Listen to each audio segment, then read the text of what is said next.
Long before the sound of motors and honking buses, before the crowded streets and endless rows of shops, there was only the great river Niger and a small settlement called Onitsha.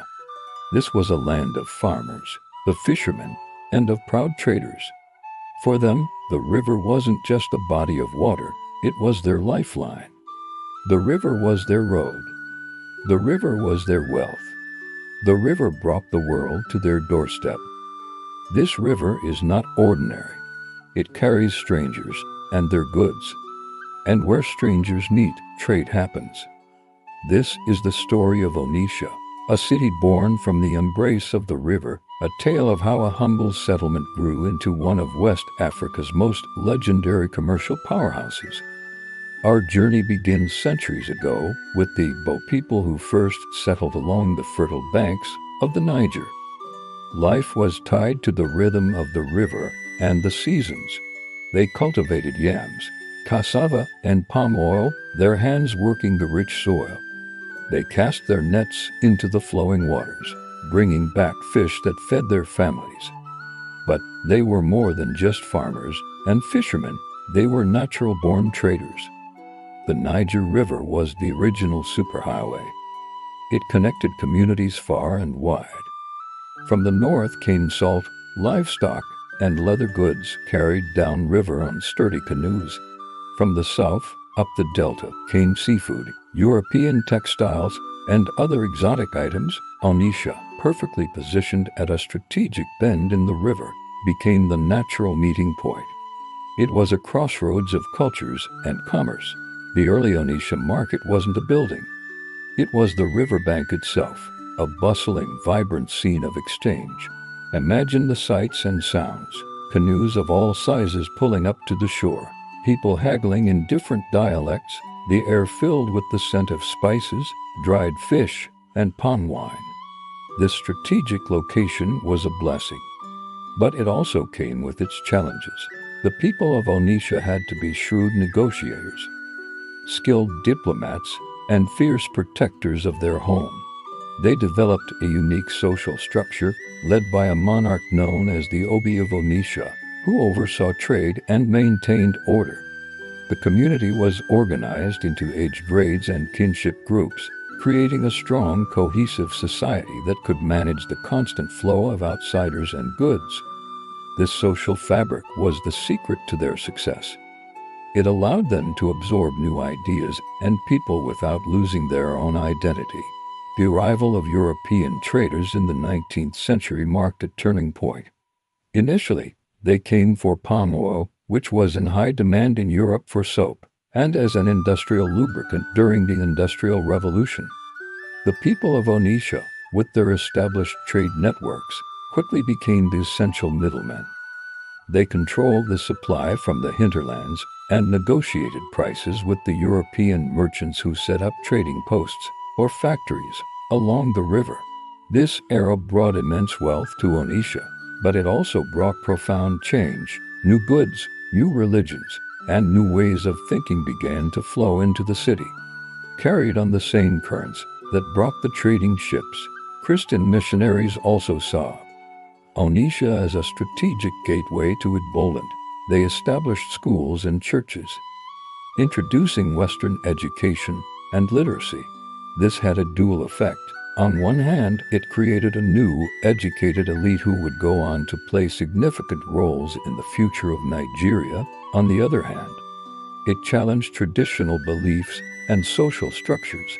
The people of Onitsha navigated this complex new world with resilience, selectively adopting what they found useful while holding on to the core of their culture.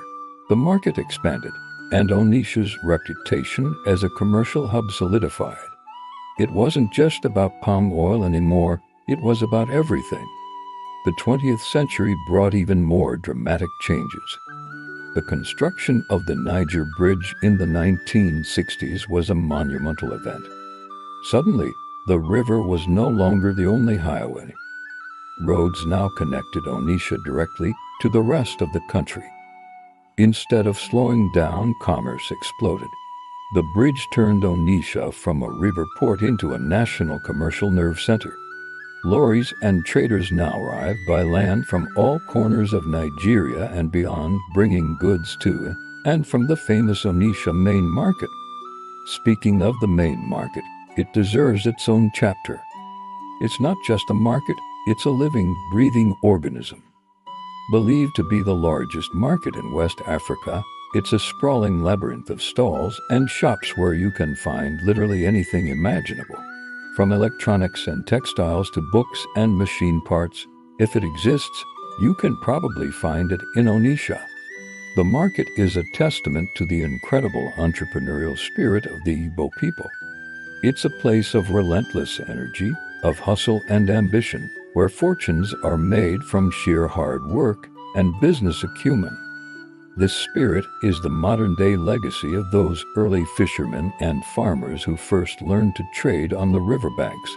But the story of Onitsha is not just one of uninterrupted success.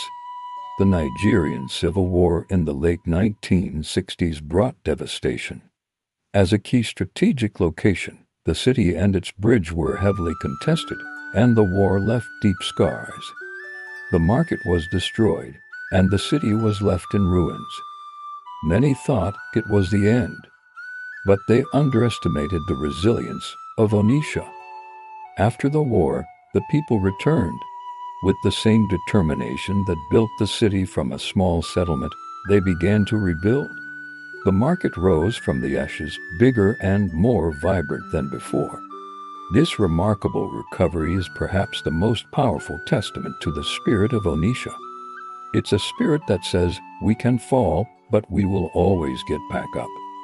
It's a spirit rooted in community, commerce, and an unshakable belief in a better future. Today, Onitsha continues to be a city in constant motion. It faces modern challenges like urban sprawl, traffic congestion, and the need for updated infrastructure. Yet, the entrepreneurial energy is as potent as ever. A new generation of traders, many of them tech-savvy and globally connected, are redefining what it means to do business in Onitsha. They are using the internet as their new river, connecting with customers and suppliers around the world. The city is also a major center for publishing, earning it the nickname the commercial printing capital of West Africa. From a small settlement of farmers and fishermen to a bustling, sprawling metropolis, the journey of Onitsha is a powerful story of adaptation, resilience, and relentless ambition. It is a city that has always understood the power of connection, first through the river, then the bridge, and now through the digital world. The river Niger still flows peacefully by, a silent witness to the incredible transformation it set in motion centuries ago. It reminds us that from the simplest of beginnings, with vision and hard work, great things can grow. The spirit of Onitsha, born on the banks of the great river, continues to flow, carrying the dreams of millions. Thanks for watching this journey into the heart of Onitsha. If you enjoyed this story, don't forget to like, share, and subscribe for more deep dives into the fascinating histories that have shaped our world. See you in the next one.